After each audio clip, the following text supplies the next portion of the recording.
أنفسنا ومن سيئات أعمالنا من يهده الله فلا مضل له ومن يضلله فلا هادي له أشهد أن لا إله إلا الله وحده لا شريك له وأشهد أن محمدا عبده ورسوله صلى الله عليه وعلى آله وصحبه ومن تبعهم بإحسان إلى يوم الدين أما بعد. Ibu sekalian yang dimuliakan oleh Allah Subhanahu wa taala, marilah pertama-tama kita manjatkan puji syukur kita kehadirat Allah Jalla wa Ala. Salawat dan salam semoga senantiasa tercurah kepada junjungan kita Nabi besar Muhammad sallallahu alaihi wasallam serta keluarga beliau dan para sahabatnya dan orang-orang yang setia mengikuti jejak langkahnya sampai akhir zaman. Sebagaimana yang telah kita ketahui bersama, agenda kita pada malam hari ini adalah pembacaan kitab Masail Jahiliyah, yaitu kitab yang ditulis oleh Imam Mujaddid Muhammad bin Abdul Wahhab rahimahullahu taala. Ibu-ibu sekalian dimuliakan Allah, kalau ibu-ibu perhatikan kepada tulisan-tulisan Syekh Muhammad bin Abdul Wahhab, sekalipun itu kebanyakannya adalah berupa risalah kecil ya, seperti kitab hari ini juga risalah kecil.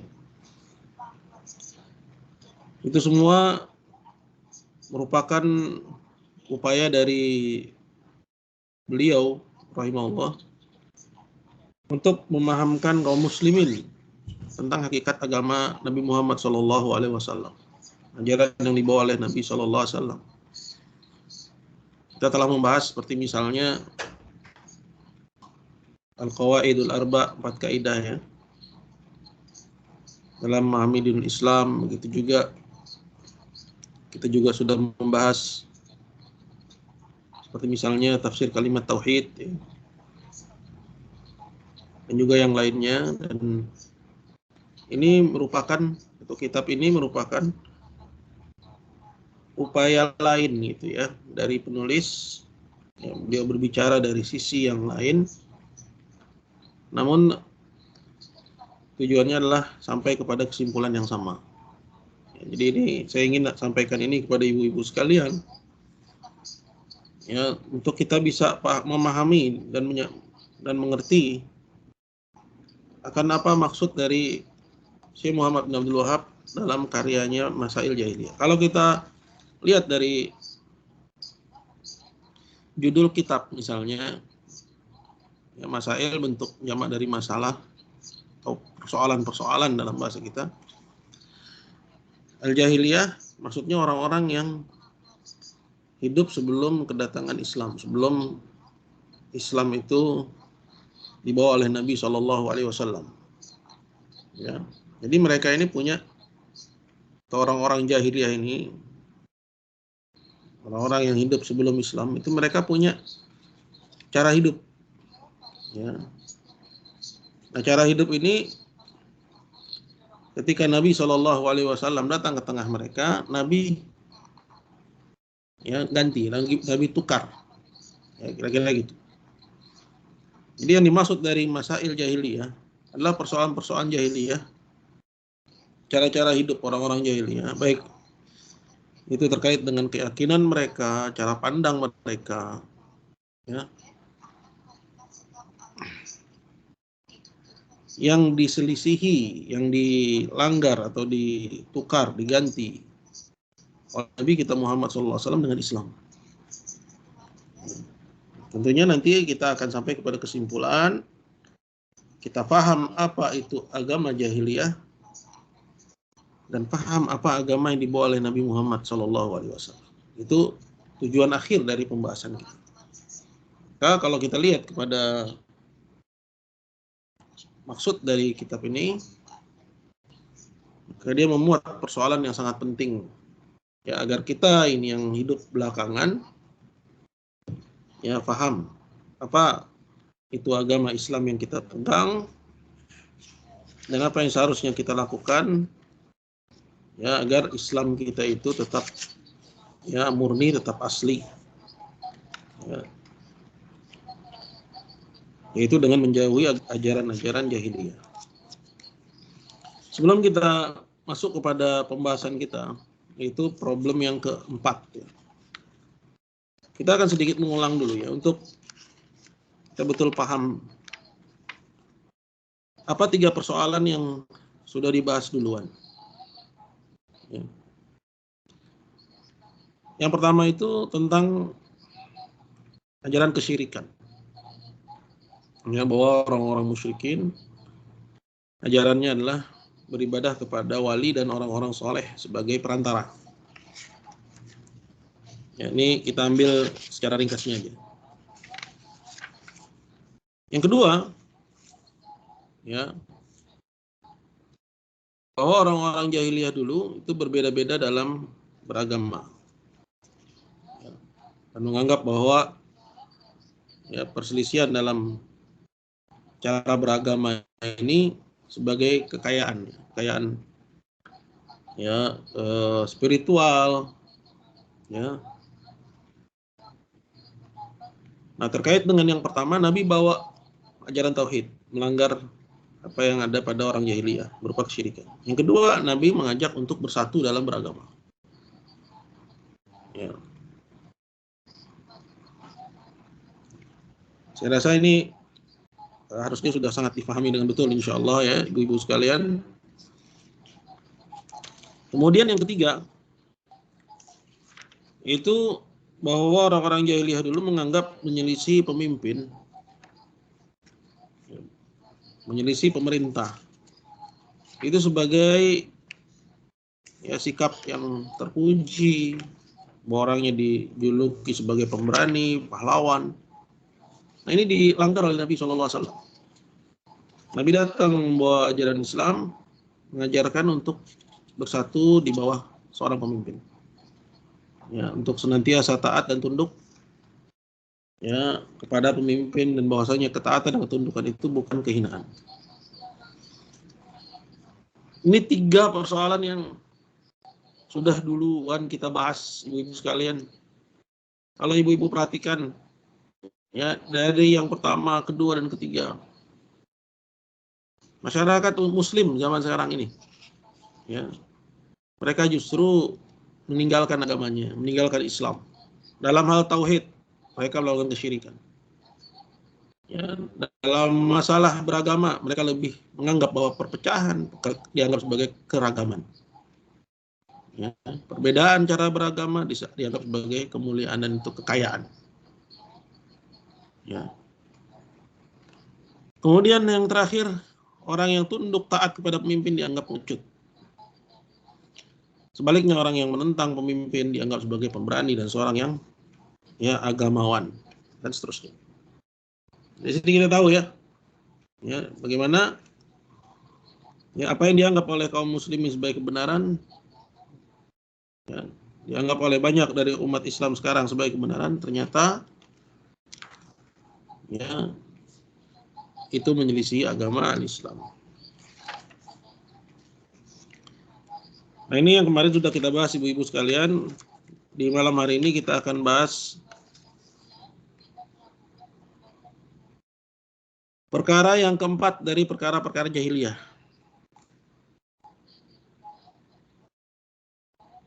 Berkata penulis rahimahullah, qala at-taqlidul a'ma wa madaruhu. Yang keempat adalah sikap taklid dalam beragama, yaitu taklid buta dan bahayanya. Berkata penulis, qala inna dinahum mabniyun ala usulin. Sesungguhnya agama orang jahiliyah itu berdiri di atas pondasi-pondasi. A'dhama atau a'dhamuha at-taqlidu. Yang paling besarnya adalah perkara taklid. Ya. Perkara taklid. Ya, apa itu taklid? Yaitu sikap membebek, ya. Sikap ikut-ikutan. Ya, sekalipun yang diikuti itu nggak punya dalil nggak punya burhan, cuman bermodalkan baik sangka saja. Qala fa huwal qaidatul kubra li jami'il kufar. Taklid ini menjadi kaidah terbesar bagi agama orang-orang kafir, awalihim wa akhirihim. Yang pertama, berikut juga yang terakhir. Jadi semua orang-orang kafir itu menjadikan taklid itu sebagai kaidah mereka dalam beragama dan dalam mereka dalam kehidupan. Bahwa ukuran kebenaran menurut mereka itu bukan dalil, bukan argumentasi, bukan pula burhan, melainkan hanya sebatas ikut-ikutan. Kalau dikejar apa dalilnya mereka pun nggak tahu.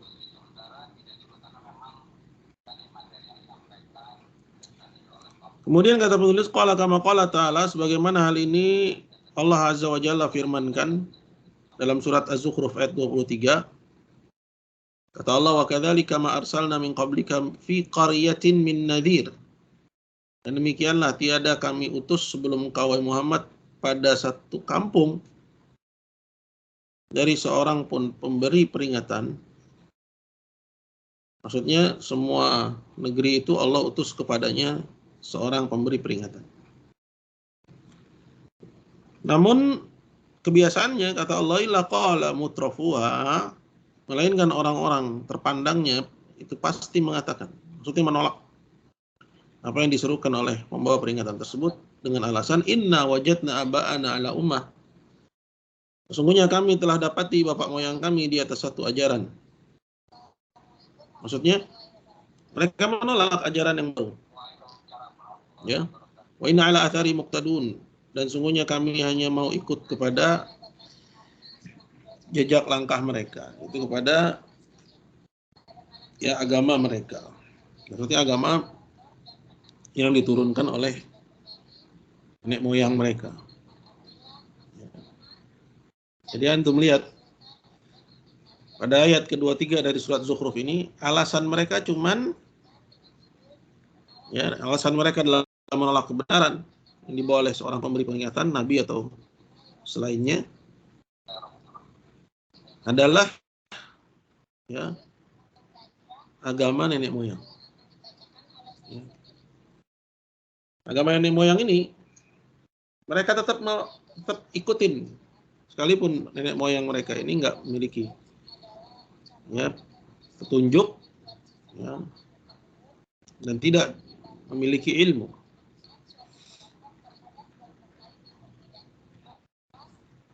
Allah Jalla wa'ala berfirman juga yang di dalil yang kedua dibawakan oleh penulis pada surat Luqman ayat 21. Wa idza qila lahum ittabi'u ma anzalallahu qalu bal nattabi'u ma wajadna 'alaihi aba'ana. Kalau dikatakan kepada mereka ikutilah apa yang Allah turunkan, mereka akan beralasan bahkan kami hanya mengikuti apa yang kami dapati dari agama bapak moyang. Jadi alasannya cuman karena ini bukan ajaran nenek moyang, ini adalah ajarannya baru, sedangkan ajaran leluhur tidak seperti itu. Itu taklid kepada leluhur, pada ajaran leluhur. Kemudian kata Allah, walau kana syaitanu yad'uhum ila adzabis sa'ir. Apakah kalian tetap akan mengikuti ajaran leluhur? Kalau syaitan itu sebenarnya telah mengajak leluhur kalian itu kepada azab yang pedih.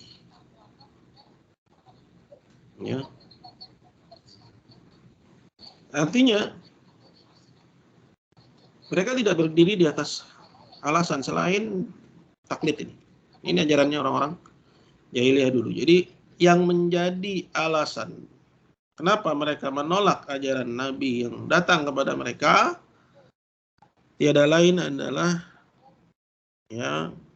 karena hanya mau ikut ajaran leluhur.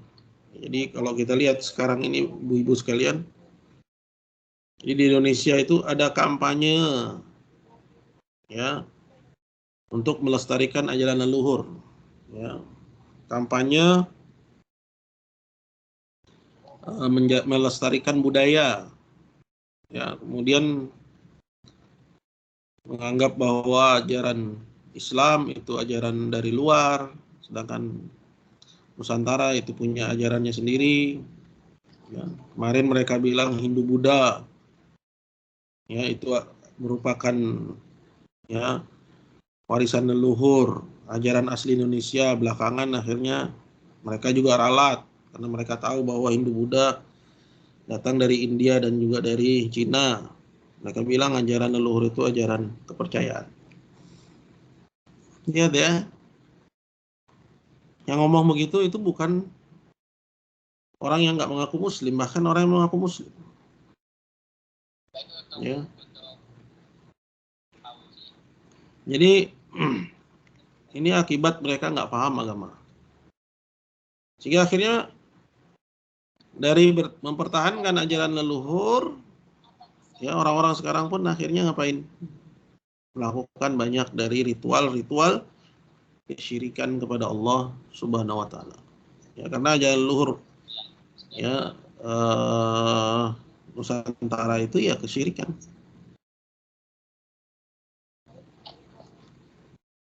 Menjadi taklid inilah yang menjadi ya kaidah besar mereka dalam beragama. Ya. Kemudian dikatakan qala fa'atahum biqaulih. Maka Nabi pun mendatangi mereka ya dengan mengatakan qul inna ma'idukum biwahidah.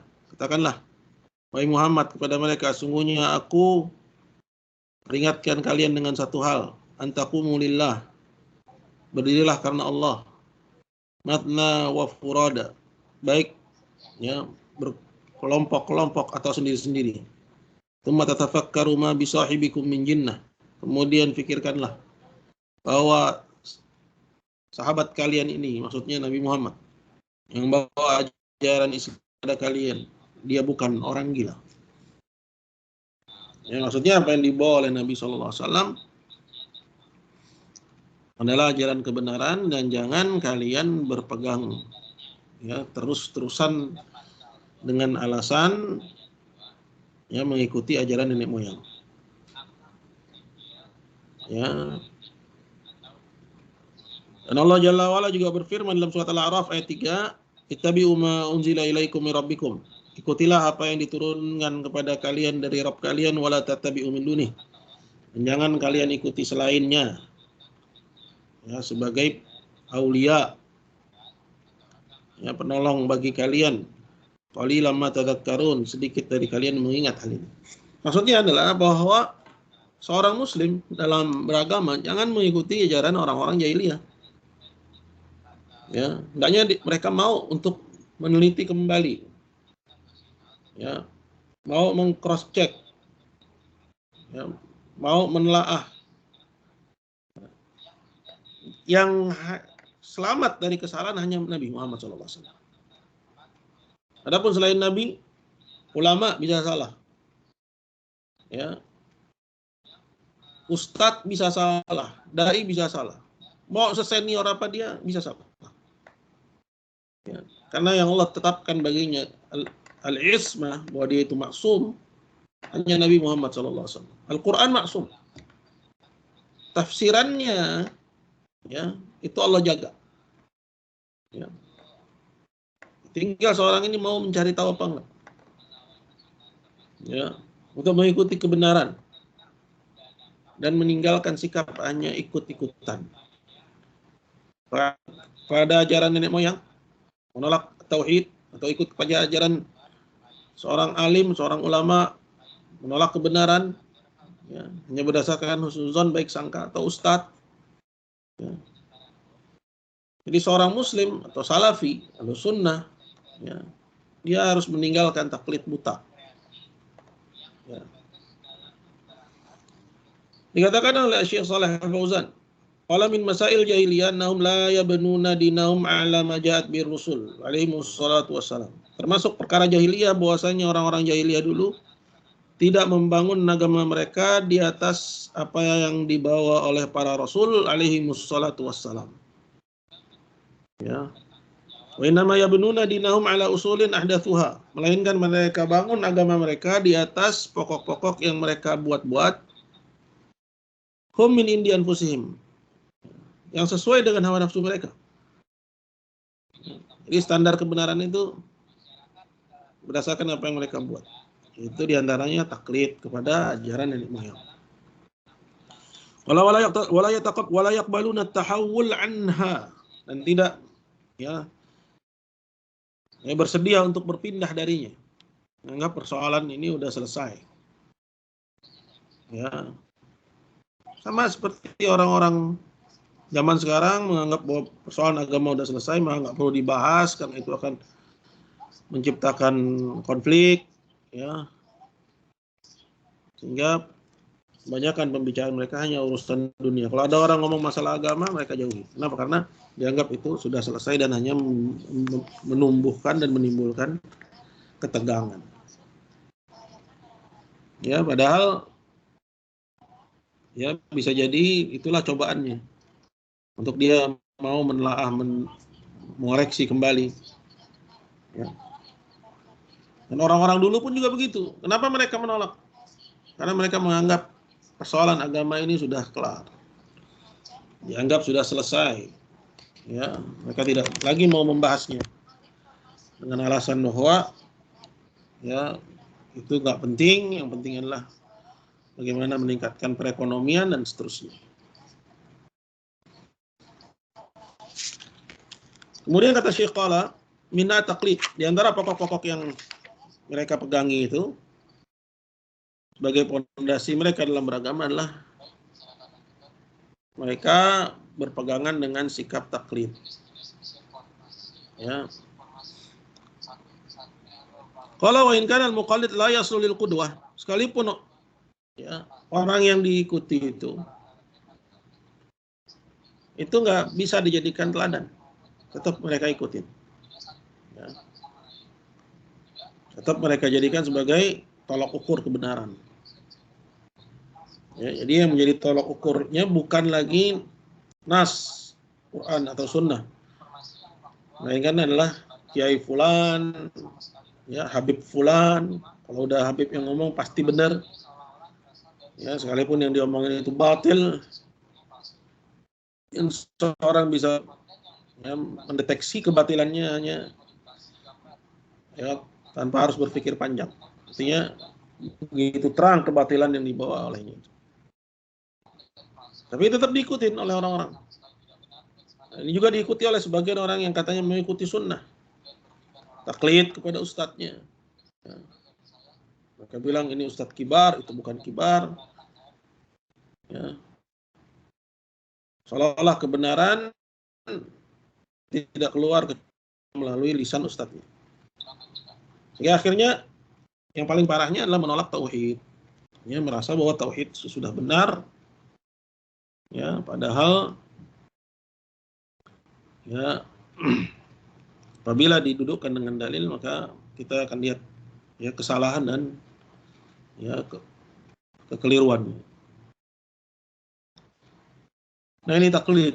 Jadi taklid itu ya apa hukumnya? Ya, taklid ya kalau itu taklid buta, mengikuti yang bukan hujah tanpa hujah. Yang hujah itu Nabi. Yang hujah itu adalah Quran. Ya, berarti mengikuti selain Al-Quran tanpa hujah, tanpa argumen. Ya. Mengikuti yang bukan hujah tanpa hujah, ini taklid buta.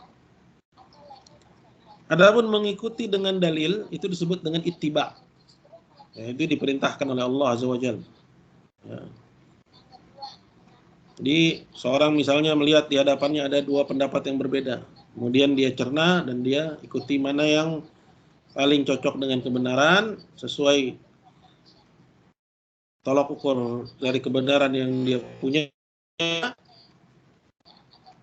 dia ikuti. Ya.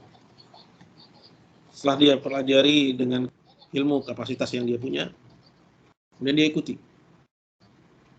Ya. Itu nggak disebut dengan taklid, melainkan itu disebut dengan ya ittiba, ya disebut dengan ittiba. Nah itu diperintahkan. Allah Azza wa Jalla berfirman dalam Al-Quran, kata Allah Jalla wa Ala, ittabi'u ma unzila ilaikum min rabbikum. Ikutilah apa-apa yang diturunkan kepada kalian dari Rabb kalian. Wala tattabi'u min dunihi qalilan ma tadhakkarun. Dan jangan kalian ikuti selainnya, amat sedikit dari kalian yang mengingat hal ini. Ya. Kemudian di antara faidah dari persoalan yang keempat ini, kita dapati ya pada ayat yang dibawakan oleh penulis bahwa kebanyakan orang yang menolak kebenaran itu adalah orang-orang yang punya kedudukan dan hartawan. Allah berfirman dalam ayat yang tadi kita baca, illa qala mutrafuha, melainkan orang-orang terpandangnya mereka akan mengatakan inna wajadna aba'ana ala ummah. Ya. Sesungguhnya kami dapati bapak moyang kami berada di atas satu ajaran, wa inna ala athari muqtadun. Kami hanya mau ikut kepada ajaran mereka. Jadi kebanyakan yang menolak kebenaran itu ya justru orang-orang yang punya kedudukan dan hartawan. Adapun fuqara, masakin, kebanyakan mereka gampang untuk tunduk kepada kebenaran karena mereka tawadhu, ya, merendah diri di hadapan kebenaran dan melihat cahaya kebenaran ya dengan lebih mudah. Kesimpulan dari bab ini bahwa di antara ajaran jahiliyah adalah ya taklid dalam beragama, taklid buta dalam beragama. Dan taklid artinya adalah mengikuti yang bukan dalil tanpa dalil.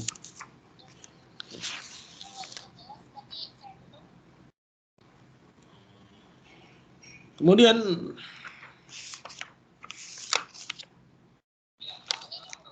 perkara yang kelima, ini termasuk perkara jahiliyah, adalah al-ihtijaju bima alail aktsar duna nadharin ila mustanadih.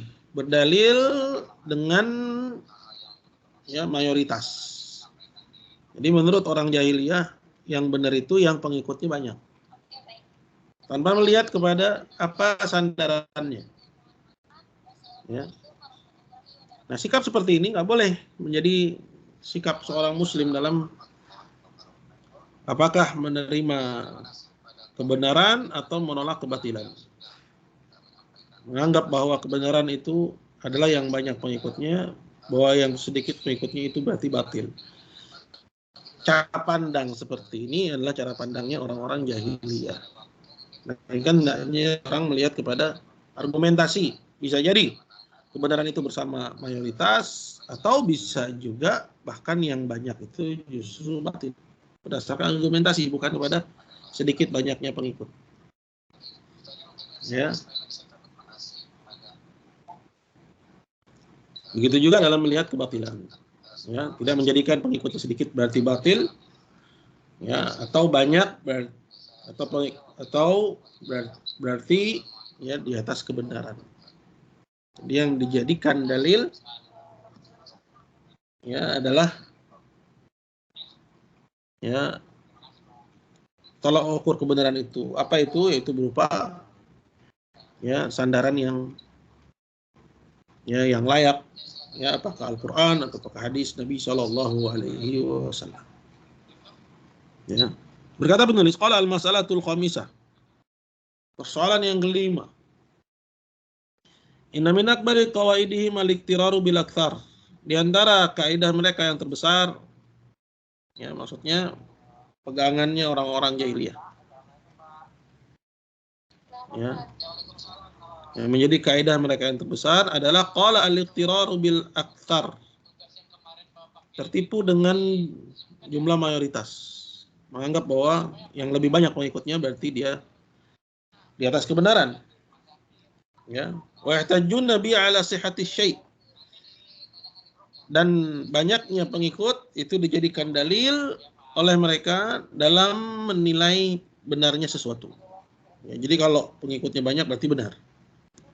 Ini bukan cara-caranya orang Islam. Wa yastadilluna ala butlani syai'i bi ghurbatihi. Sebaliknya, kalau pengikutnya itu sedikit, asing, mereka bilang bahwa itu ya batil. Wa qillati ahlihi, dan juga mereka tuduh sebagai kebatilan kalau pengikutnya dikit. Fatahum bidid didalik, maka Nabi pun datang ke tengah mereka, ya, melanggar anggapan ini, meluruskan anggapan ini. Wa awdahahu fi ghairi mawdi'in minal Qur'an, dan Allah Azza wa Jalla terangkan hal ini, ya, bahwa mayoritas bukan tolak ukur kebenaran, ya, pada banyak tempat dalam Al-Qur'an. Allah terangkan hal itu. Nah, ibu-ibu sekalian dimuliakan Allah Subhanahu wa taala, dari sini kita mengetahui bahwa ya, populernya suatu persoalan bukan berarti bahwa persoalan itu sudah pasti benar. Banyaknya pengikut atas satu persoalan bukan berarti bahwa perkara itu sudah pasti benar. Begitu juga, ya, asingnya satu perkara bukan berarti persoalan itu sudah pasti batil. Sedikitnya pengikut bukan berarti persoalan itu berarti ya tidak benar. Tapi tolak ukur kebenaran adalah dengan ya tolak ukur yang benar, Quran, hadis, dan pemahaman salaf. Ya. Ini yang menjadikan orang-orang musyrikin dulu, ya, ketika datang kepada mereka, nabi mereka menolak kebenaran itu. Ya, mereka tolak kebenaran itu. Ya. Dengan alasan ya bahwa pengikutnya sedikit. Ya. Sehingga akhirnya mereka ya menjauhi kebenaran dan jatuh kepada kebatilan. Ya. Dan kalau kita lihat, ya, seperti inilah ajaran orang-orang kafir yang terkenal dengan demokrasi. Ya, demokrasi itu ajaran orang-orang kafir. Kita sebagai seorang muslim nggak boleh mengimani ya kebenaran ajaran demokrasi, kebenaran nilai-nilai demokrasi, karena dia bertentangan ya secara ya nilainya dan juga dalam prakteknya dengan sendi-sendi Islam yang terang secara nilai. Misalnya dalam Islam, ya, setelah kita ketahui bahwa banyaknya pengikut bukan tolak ukur kebenaran. Dalam Quran Allah berfirman, wa in tuti aktsara man fil ardi yudilluka an sabilillah. Kalau kamu ikuti mayoritas orang di muka bumi, mereka akan menyesatkanmu dari jalan Allah. Yattabi'una illa dhanna wa innahum illa yakhrusun. Kebanyakan orang hanya mengikuti dugaan dan tidaklah mereka ya selain hanya menebak-nebak saja. Allah Jalla wa'ala juga mengatakan, walakinna aktsara nasi la ya'lamun, akan tapi mayoritas orang nggak tahu kebenaran. Ya. Itu juga Allah berfirman, wa in wajadna aktsarahum la fasiqin, dan tidaklah kami dapati kebanyakan mereka melainkan mereka adalah orang-orang yang fasik. Jadi mayoritas justru meninggalkan kebenaran. Sedangkan dalam ajaran demokrasi, ya, kata mereka, ya, suara mayoritas adalah suara Tuhan. Nah, ini nggak benar. Ya, tidak benar. Dia bukan suara Tuhan. Ya. Dan kalau kita lihat sekarang ini, di zaman ini, bahkan orang-orang menganggap bahwa demokrasi itu sebagai perkara yang ya diterima dan sudah kelar perkaranya. Orang yang menentangnya justru dianggap sebagai radikal, teroris, yang punya pemikiran ya ekstremis. Ya, padahal apa? Padahal Al-Quran justru mencela jumlah mayoritas. Ya. Dalam ayat yang lain kata Allah Subhanahu wa taala, Bahwa kebanyakan mereka tidak bersyukur kepada Allah. Wa qalilun min ibadiyasy syakur. Hanya sedikit dari hambaku yang bersyukur. Kemudian juga kalau kita lihat dalam prakteknya, ya, dalam demokrasi itu suara orang yang berilmu itu dianggap sama dengan suara orang yang bodoh. Ya, dianggap ya sama dengan suara ya, orang yang soleh dengan suara seorang pelacur. Ya, orang yang sholat dianggap sama seperti suaranya orang yang nggak sholat dalam demokrasi. Ya, semua orang dianggap suaranya sama. Tapi dalam Islam nggak begitu. Ya. Allah berfirman, "Qul hal yastawil ladzina ya'lamuna wal ladzina la ya'lamun." Katakanlah, apakah sama orang yang tahu dengan orang yang tidak tahu? Ya. Orang yang berilmu kedudukannya lebih tinggi daripada orang yang nggak berilmu. Orang yang taat kepada Allah lebih tinggi daripada orang yang pelaku maksiat dalam Islam. Tapi dalam demokrasi semua suaranya sama. Ya. Bahkan suara orang waras mau dianggap sama seperti orang gila. Ya, di mana orang gila juga disuruh ikut nyoblos. Ya. Orang-orang yang sedang menjalani hukuman, ya, misalnya di penjara karena kasus korupsi, karena kasus membunuh, karena kasus ini, juga diminta suaranya. Dianggap sama suaranya seperti orang-orang yang merdeka, orang yang ada di alam bebas, ya, orang yang taat, orang yang setiap hari ke masjid. Ya, bahkan bisa kalah suara orang-orang yang soleh dengan suara ya para pelacur, tergantung ya siapa yang mayoritas di negeri itu. Sallallahu alaihi wasallam itu demokrasi. Ya. Ini demokrasi ini termasuk ajaran jahiliyah, ibu-ibu. Ya. Jadi kita sebagai muslim harus meyakini batilnya demokrasi. Demokrasi ajaran yang batil. Dan bahwasanya demokrasi bukan syura yang diperintahkan dalam Islam. Syura itu hanya orang-orang ahlul hal wal aqd. Ya. Jadi kalau kemarin itu sempat rame-rame presiden itu dipilih langsung atau melalui DPR. Yang lebih sesuai dengan Islam, presiden itu dipilih oleh DPR. Jadi yang milih itu bukan semua orang. Ya.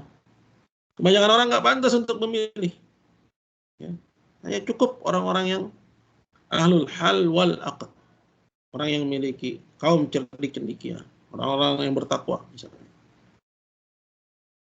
Simpul-simpul masyarakat. Enggak mesti semua orang disuruh ikut memilih. Ya. Kalau zamannya Pak Harto demokrasi terpimpin gitu ya. Itu masih lebih mendekatilah kebenaran ketimbang sekarang demokrasi liberal. Sallallahu alaihi wasallam. Ya, sebab kekufuran itu ada banyak, ibu-ibu. Ya, jangan anggap bahwa seorang itu udah pasti selamat ketika dia menganggap dirinya muslim. Kemudian dia nggak belajar agama sehingga membenarkan apa yang sebenarnya batil dalam Islam. Berkata Syekh Shalih Fauzan, min masail jahiliyah annahum yastadilluna bil aktsarina 'alal haq. Di antara perkara jahiliyah, ajaran jahiliyah, bahwa mereka menjadikan jumlah mayoritas sebagai dalil dalam menilai bahwa sesuatu itu adalah kebenaran. Jadi kalau pengikutnya banyak, berarti itu di atas kebenaran, gitu ya. Nah ini bukan ijma. Kalau ijma itu kesepakatan. Ya, ijma itu dalil.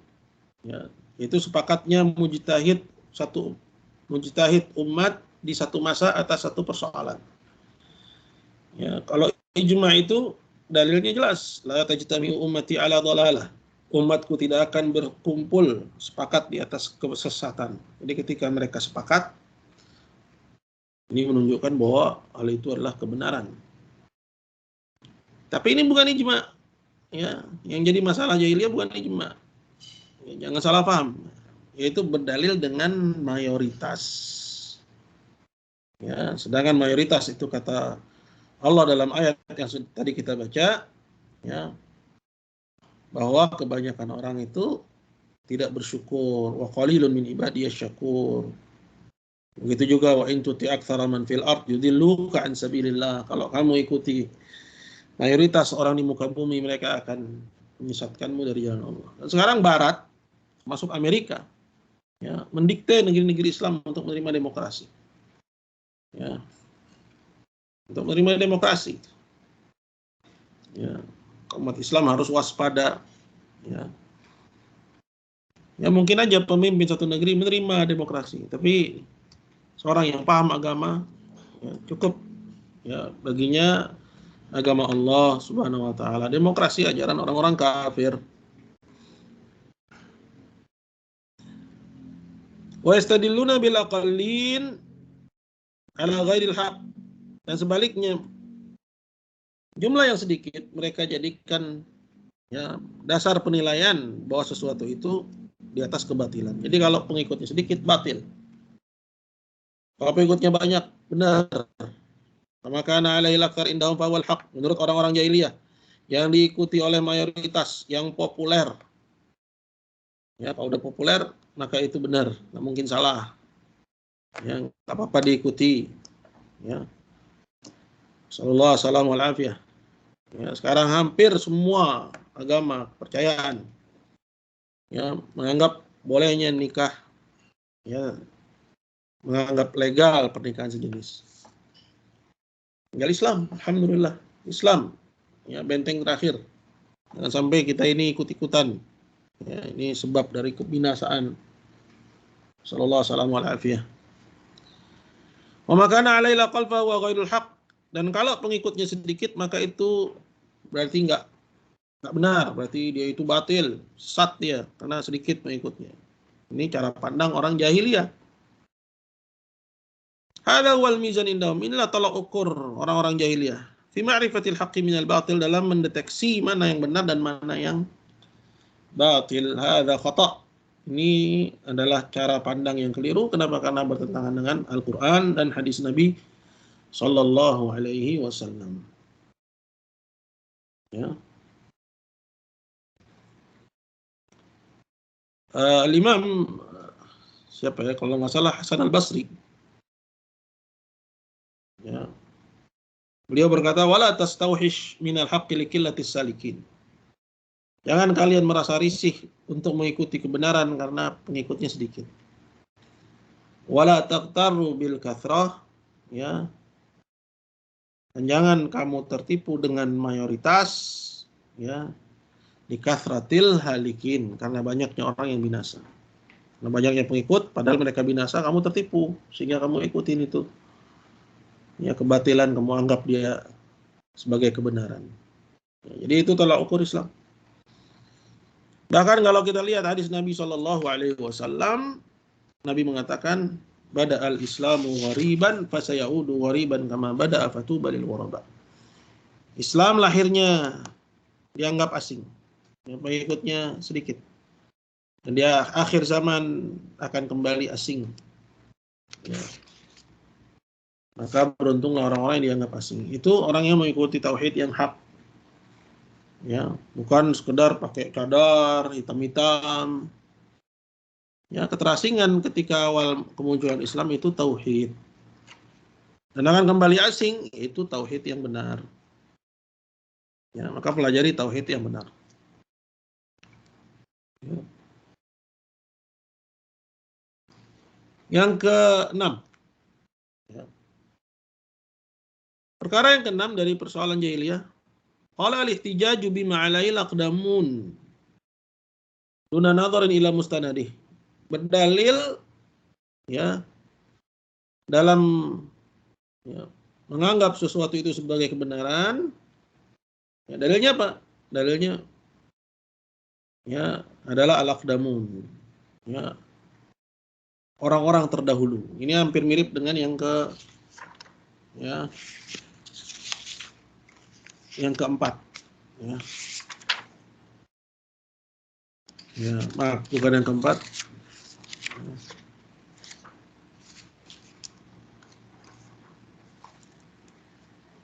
Yang tadi yang kelima ya? Bukan juga. Yang keempat, at-taqlid al-a'ma. Ya, yang keempat, ya, mengikuti ajaran nenek moyang.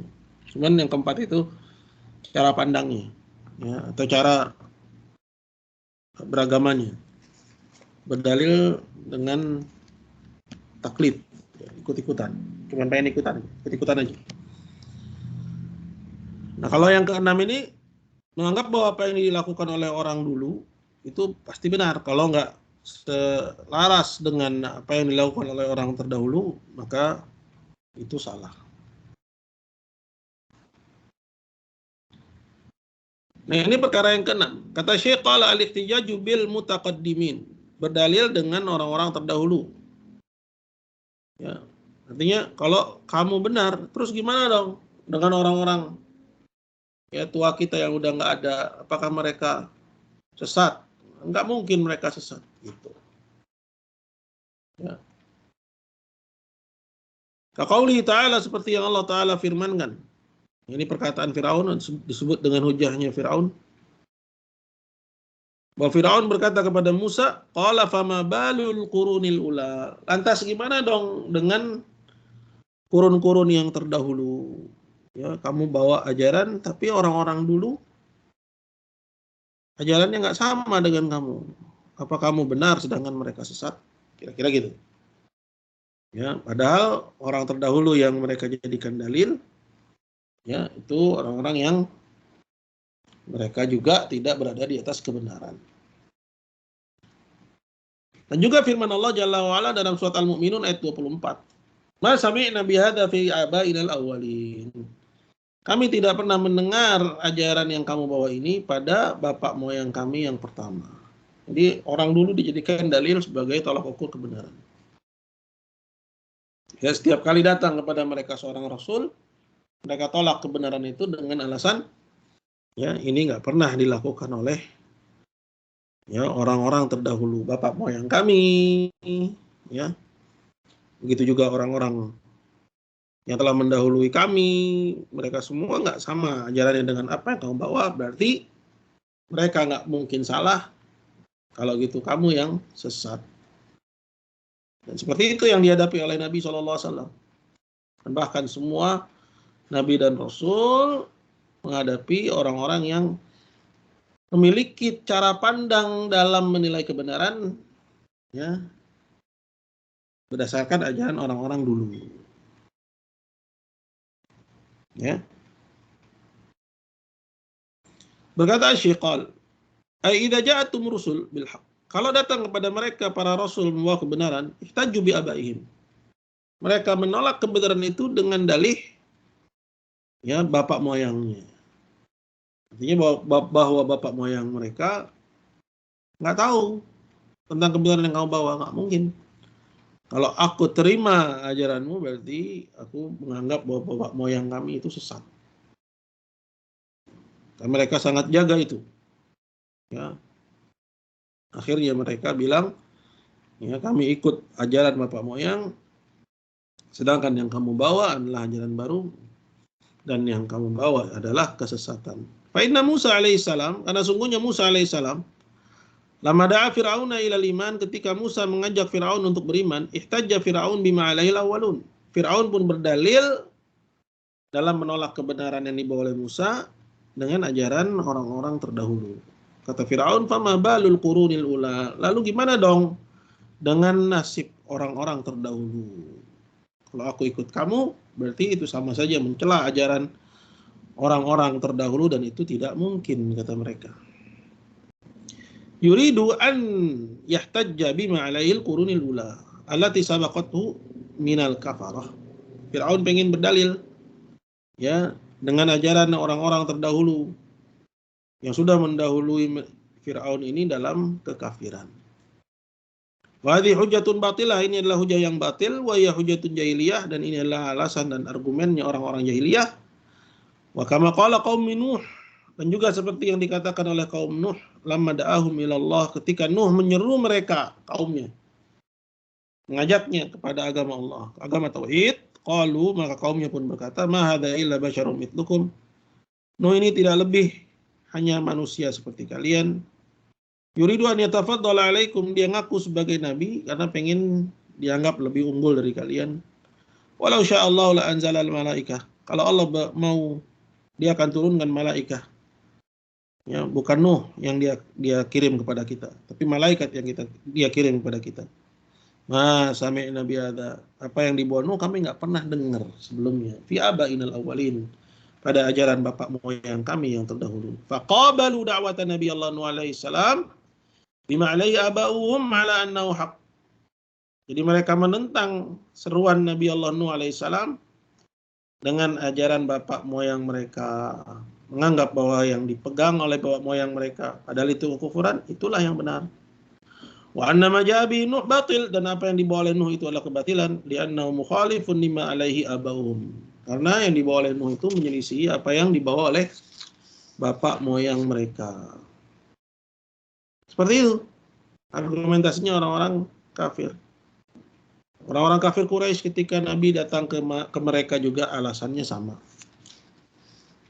Ma sami'na bihadza fil millatil akhirah, katanya. Kami tidak pernah mendengar ajaran yang engkau bawa ini pada ajaran generasi terdahulu. In hadza illa ikhtilaq, apa yang kamu bawa ini cuman bikin-bikinan kamu saja. Ya, lihat ya. Tapi yang seharusnya dilakukan oleh seseorang apa? Adalah melihat kepada apa yang dibawa oleh Rasul. Kita pelajari Al-Quran. Sehingga akhirnya kita tahu bahwa tauhid itu hak, syirik itu batil, gitu kan? Jadi lihat kepada apa yang dibawa oleh Rasul, Al-Quran. Lihat kepada hadis, bukan berdalil dengan ajaran bapak moyang. Berdalil dengan apa yang ditinggalkan oleh orang-orang terdahulu dari cara beragama. Gitu. Jadi wajib bagi kita untuk kembali kepada Al-Quran dan hadis. Ini yang dinasihatkan Syekh Saleh Fauzan. Qala wal wajibu 'ala al-uqala, maka yang wajib bagi orang berakal an yanzuru ma ma'ar rasul, untuk melihat apa yang dibawa oleh para rasul. Wa yuqarinu baina wa baina ma 'alai abahum, kemudian membandingkan, mengkomparasi ajaran Rasul dengan yang diajarkan oleh bapak moyangnya. Lihat tadhihalahumul haq minal batil, agar jelaslah baginya mana yang hak dan mana yang batil. Amma ighlaqul bab ala anfusihim, adapun menutup diri, yaqulun, dengan mengatakan mana aqbalu illa ma alai abauna, yang kami terima cuman apa yang diajarkan oleh bapak moyang. Wala naqbalu ma yukhalifu, yang menyelisihinya kami enggak akan bisa terima. Wa hadza laisa sya'nul uqala, ini bukan cara pandang orang berakal. Fadlan 'anil ladzina yuriduna najat, apalagi orang yang pengen selamat di anfusim, dia pengen agar dirinya selamat. Kalau orang berakal dia mau mengkomparasi, membandingkan. Wala nubadul kubur, dan sekarang ini para penyembah kuburan misalnya. Idza nuhu 'an ibadatil kubur, kalau dilarang dari melakukan peribadatan kepada kuburan, qalu hadza 'alaihi al-baladul fulani, alasannya ini sudah populer di negeri ini. Walail jamaah fulaniyah, nah ini biasa dilakukan oleh kelompok yang terkenal. Walai qurunun madad, dan ini juga sudah berlalu kurun yang panjang melakukan perbuatan ini, nggak mungkin salah, gitu ya. Wa ashabul mawalid idanu, begitu juga para penyelenggara maulid kalau dilarang. Ilalahum, dikatakan kepada mereka di bid'ah, ini bid'ah, qalu, mereka pun membalas hadza syai'un ma'mulun bihi qablana, bahwa ini sudah menjadi tradisi.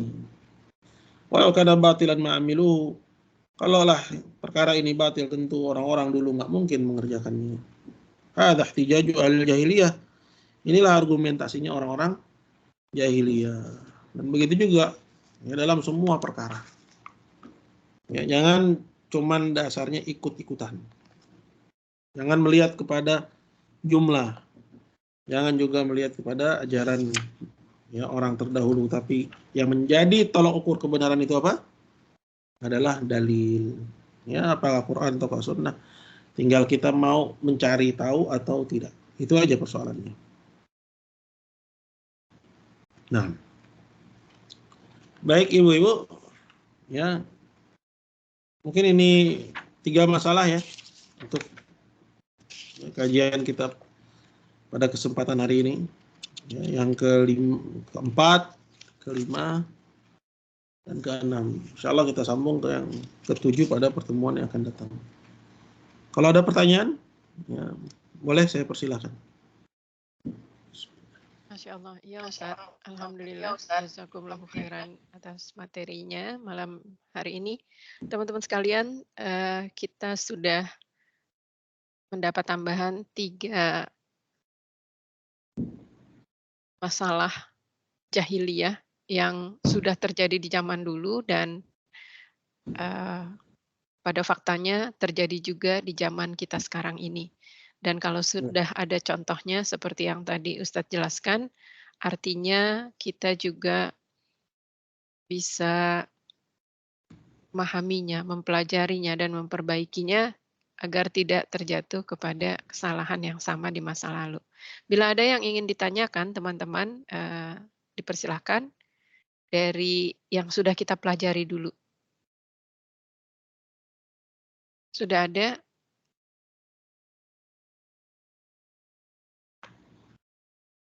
Ustadz, ini ada yang bertanya tentang demokrasi yang tadi Ustadz jelaskan. Assalamualaikum warahmatullahi wabarakatuh. Ustadz tadi menjelaskan bahwa demokrasi adalah produk kaum kafir dan artinya demokrasi itu tidak dapat kita ikuti.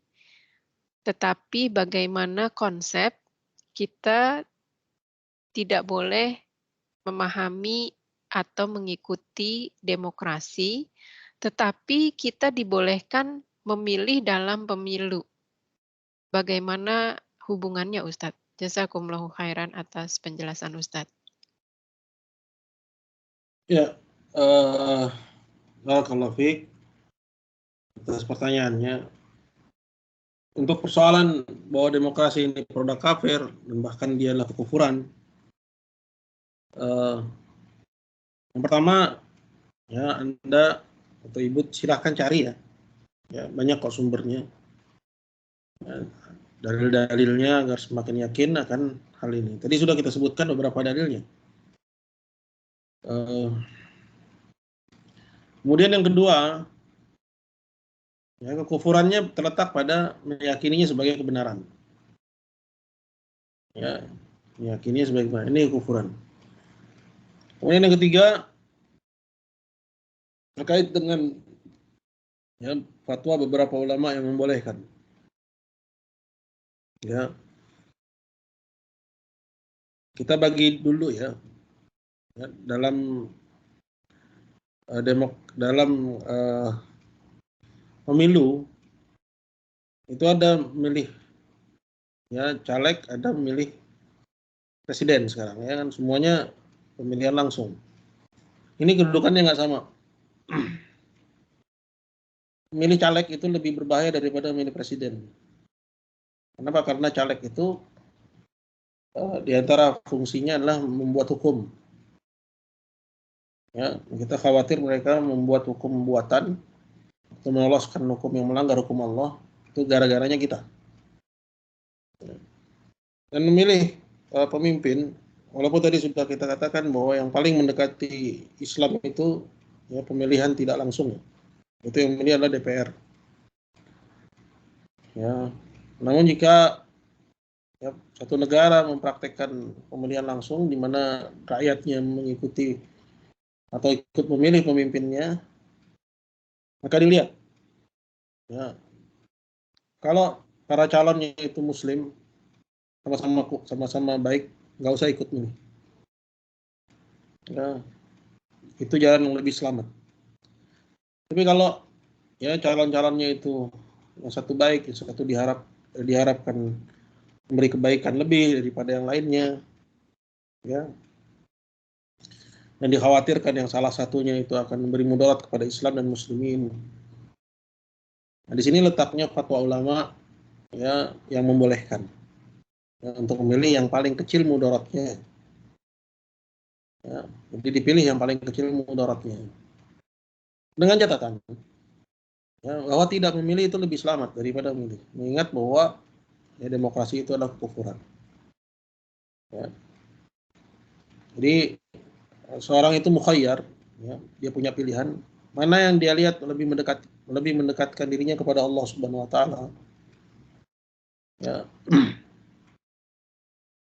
Dan tidak perlu salah satu yang menganggap ya ini yang benar itu menghujat yang lainnya.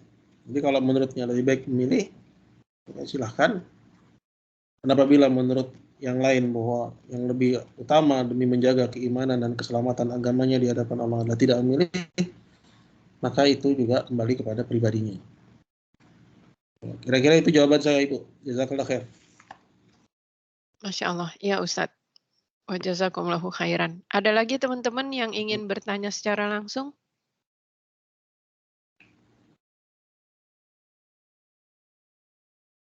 Mestinya biasanya nih banyak yang nanya nih Ustaz. Ya, mungkin hiburan kali ya. Iya Ustaz. Ya Ustaz, ini ada yang tanya. Assalamualaikum warahmatullahi wabarakatuh. Ustadz, ketika saya sudah belajar agama, memang saya punya kegalauan tersendiri tentang pemilu ini. Walaupun akhirnya memang ini adalah keputusan sendiri, karena harus bertanggung jawab kepada Allah Subhanahu wa Ta'ala. Apabila Ustadz di masa lalu saya karena ketidaktahuan saya pernah berkecimpung dalam kegiatan-kegiatan kampanyenya mereka. Tetapi saya menyesal Ustadz. Apakah hal ini bisa saya tobat dan tidak mengulanginya lagi? Dan saya juga meyakini bahwa demokrasi itu bukan produk Islam. Walaupun saya tidak bisa berkata apa-apa karena saya tidak mengetahuinya juga. Jazakumullahu khairan atas nasihat Ustadz. Amin wa yakum. Jadi persoalannya bukan masalah produk siapa, gitu ya. Sebenarnya nggak ada masalah juga produk kafir kalau tidak bertentangan dengan Islam, boleh. Ya. Tapi yang jadi persoalan adalah ini bertentangan dengan sendi-sendi agama, teks-teks Al-Quran, teks-teks hadis, ya, dan berakibat kepada kemudaratan yang besar. Ya, seperti yang terjadi banyak di negeri Barat, ya. Seperti misalnya yang lagi marak pernikahan sejenis, akhirnya disahkan, dilegalkan oleh parlemen, jadi legal. Padahal itu ya batil karena seharusnya emang ya persoalan-persoalan yang sudah disepakati kebatilannya. Dan saya rasa persoalan LGBT ini ya, dia lebih parah daripada zina. Dan artinya seorang mengingkarinya sekalipun dia nggak punya agama, apalagi orang yang beragama. Ya. Tapi kok bisa lolos, gitu kan? Ya, karena memang banyaknya orang-orang yang rusak. Ya, sehingga hal-hal yang seharusnya tidak lagi diperbincangkan tentang misalnya haramnya zina, ya, tidak sahnya pernikahan sejenis, itu nggak perlu lagi diperbincangkan. Tapi dalam demokrasi bisa diperbincangkan. Ya, kalau ada yang mengajukan untuk dibahas, maka akan dibahas di parlemen. Saya kira begitu. Jadi yang jadi persoalan bukan ini produknya siapa. Sebenarnya bukan itu persoalannya, tapi sejauh mana pelanggarannya terhadap agama. Terus bagaimana kalau memang seorang pernah melakukannya, pernah ikut mengkampanyekannya, taubat. Kapan dia tahu dia taubat. Ya, dia taubat kepada Allah Subhanahu wa taala untuk tidak kembali melakukannya. Man taba taballahu alaihi, barang siapa yang bertaubat Allah terima taubatnya. Insyaallah. Jadi ya cukup baginya taubat ya, dan berlepas diri dari semua produk demokrasi. Ya, sebenarnya dalam Islam kita ini sebagai rakyat biasa itu sudah dibikin nyaman. Bikin nyaman dalam artian apa? Kita nggak usah lagi mikirin. Ya. Jadi jangan lagi kita merasa bahwa enak ya yang di atas, gitu kan? Enggak. Ya, semua sudah diberikan porsinya masing-masing. Ya, sudah diberikan porsi masing-masing. Tapi kan mereka bisa mengolah ini, gajinya besar, dan yang lain sebagainya. Apalagi kalau ikut berbisnis, ya, sehingga akhirnya ya bisnisnya bisa jadi ya dimenangin tendernya karena dia orang yang punya kekuasaan, urusan dia. Ya, semua akan menghadap Allah Subhanahu wa taala dengan membawa amalannya sendiri-sendiri. Apa yang mereka lakukan itu bukan berarti mereka nggak dihisap oleh Allah Subhanahu wa taala. Ya. Jadi sebenarnya Allah Azza wa Jalla sudah jadikan kita ini sebagai rakyat atau rakyat biasa. Ya, selamat dari kekisruhan itu semua. Ya, cukup kita sibukkan diri dengan ibadah, perbaiki diri. Ya. Nah, ketika rakyat ikut berkecimpung di bidang yang sebenarnya bukan bidangnya, akhirnya ikut mengalami kegalauan, ikut mengalami keresahan, ya. Ketenangan hidupnya terganggu juga akhirnya. Ya, sibuk ikut berdebat di media sosial dan lain sebagainya. Padahal Allah sudah jadikan kamu selamat dari ini semua, dari bala ini semua. Ya, akhirnya ikut menjagokan pasangan A, pasangan B, ikut terlibat dalam percekcokan, ya, ikut jatuh dalam riba, ikut jatuh dalam namimah, ya, rebutan politik, bahkan mungkin ya, hal-hal yang haram, ya, pun juga akan diterjang olehnya. Padahal itu bukan domain dia. Ya. Jadi sebenarnya kita ini sudah diberi kebahagiaan hidup oleh Allah Subhanahu Wa Taala, tapi kita sendiri yang nggak tahu gitu. Ya gimana cara ya menjaganya, malah menjerumuskan diri ke dalam sebab-sebab ya kesempitan hidup. Itu yang terjadi. Ya, jadi cukup bertaubat, insya Allah. Barang siapa bertaubat kepada Allah, Allah terima taubatnya. Baik, ada lagi?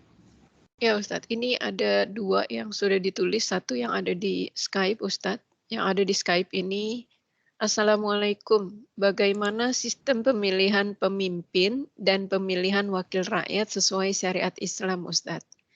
Mungkin Ustadz bisa menjelaskan secara singkat, jazakumullahu khairan. Yang sudah pernah terjadi di masa Islam, itu ya yang pertama adalah istikhlaf.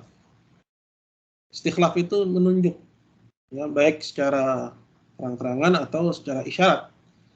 Seperti perpindahan kekuasaan dari Nabi SAW kepada Abu Bakar As-Siddiq. Semasa hidupnya Nabi SAW selalu ya menjadikan Abu Bakar As-Siddiq sebagai penggantinya ya dalam banyak urusan penting. Ini ditangkap oleh para ulama atau para sahabat bahwa itu isyarat dari Nabi bahwa penggantinya setelah Nabi wafat adalah Abu Bakar. Itu istikhlaf. Jadi tunjuk.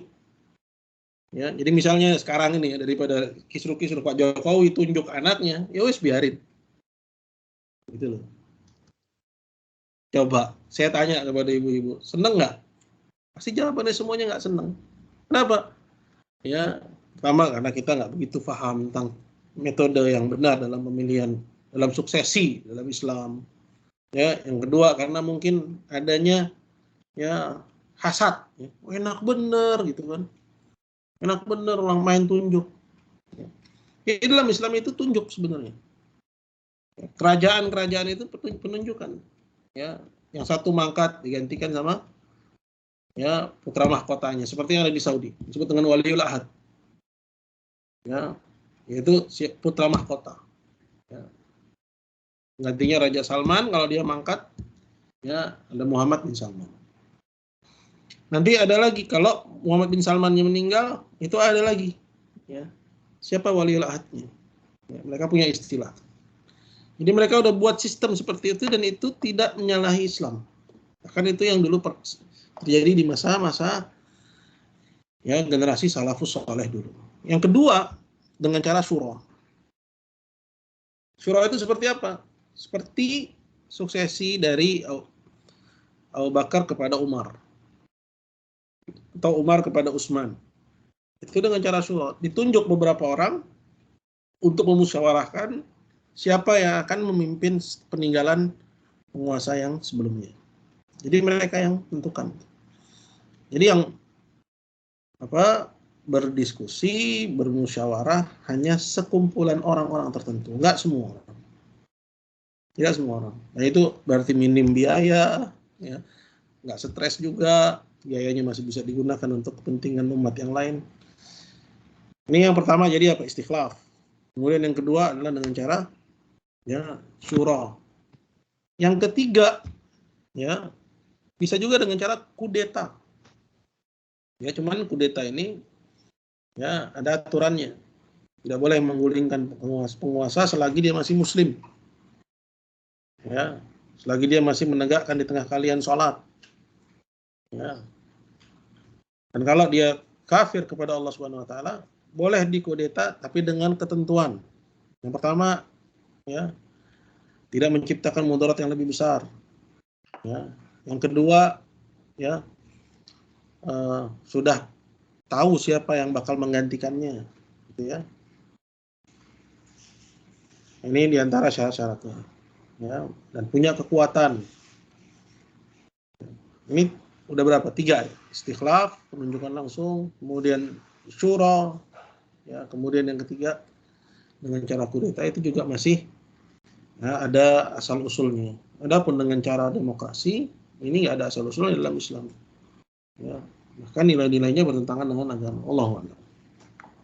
Ya Ustadz, jazakumullahu khairan. Ini yang sudah ditulis juga Ustadz. Assalamualaikum warahmatullahi wabarakatuh. Waalaikumsalam warahmatullahi wabarakatuh. Ustadz, bagaimana kalau kita dulu pernah memilih salah satu wakil rakyat di sini Ustadz, bukan di Indonesia, dan ternyata orang tersebut terpilih. Kemudian ternyata di sini diratifikasi atau disetujui dan dia ikut menandatangani bahwa LGBT itu diperbolehkan atau disamakan haknya. Bagaimana Itu muslim yang apa harus kafir? saya lakukan? Muslim Ustadz. Alhamdulillah. Muslim kafir dia, batal Islam. Ya Ustadz. Jadi ini yang memilih bertanya seperti apa yang harus dia lakukan Ustadz. Ya, jadi pemilihan legislatif itu lebih berbahaya gitu daripada memilih presiden ya. Karena dia nanti akan membuat aturan. Aturan itu dijadikan undang-undang. Ya, undang-undangnya diberlakukan secara menyeluruh ya kepada masyarakat di bawahnya. Dan itu termasuk berhukum dengan selain hukum Allah yang Allah Azza wa Jalla larang. Ya, yaitu ya membuat hukum ya yang melanggar hukum Allah Subhanahu wa taala. Gara-gara siapa? Ya, gara-gara Anda yang memilih. Maka kalau tahu seperti itu ya hendaknya ke depan jangan lagi lakukan hal itu. Bertaubat kepada Allah Subhanahu wa taala. Apalagi di negara seperti Amerika atau mungkin di negara-negara barat yang mereka pedomannya bukan hukum agama, bukan hukum Islam. Ya, di Indonesia ini masih mending gitu ya. Dari satu sisi ya masih ada hukum Islamnya walaupun bercampur dan masih terbuka ruang untuk seseorang melakukan perbaikan-perbaikan. Tapi kalau di negara barat yang lebih antipati terhadap Islam, ya Islamofobi, yang bisa naik juga orang-orang Islam yang liberal, ya, yang bisa kompromi dengan mereka, kompromi dengan lobby-lobby Yahudi. Kan lebih baik kita cuci tangan dari ikut serta dalam pemilihan-pemilihan yang ada di sana. Allahu a'lam. Ya Ustadz, yang tertulis sudah habis. Teman-teman ada yang ingin ditanyakan lebih lanjut? Kalau tidak ada, mungkin Ustadz bisa memberikan kata penutup dari kajian ini dan mohon sekaligus menutup kajiannya Ustadz. Baik, Ibu-ibu sekalian dimulakan Allah Subhanahu wa taala, alhamdulillah. Seperti yang tadi disampaikan bahwa mempelajari risalah-risalah atau karya-karya Syekh Muhammad bin Abdul Wahab ini akan bermuara kepada kesimpulan yang kurang lebih sama ya. Namun dengan beragam cara penjelasan atau dengan cara penjelasan yang beragam. Ya. Insya Allah dengan itu akan semakin kuat hujah kita, semakin yakin ya kita terhadap agama yang dibawa oleh Nabi Muhammad SAW, dan itu perkara yang paling penting, melebihi semua yang penting dalam urusan ya dunia kita. Semoga apa yang kita pelajari ini bermanfaat bagi kita dan juga bisa kita amalkan. Innahu waliyyu dzalika wal qadiru alaih. Ini yang bisa saya sampaikan dalam kesempatan kita di malam hari ini. Kurang lebihnya saya mohon maaf. Saya akhiri, subhanakallahumma bihamdik asyhadu an la ilaha illa anta astaghfiruka wa atubu ilaik. Assalamualaikum warahmatullahi wabarakatuh.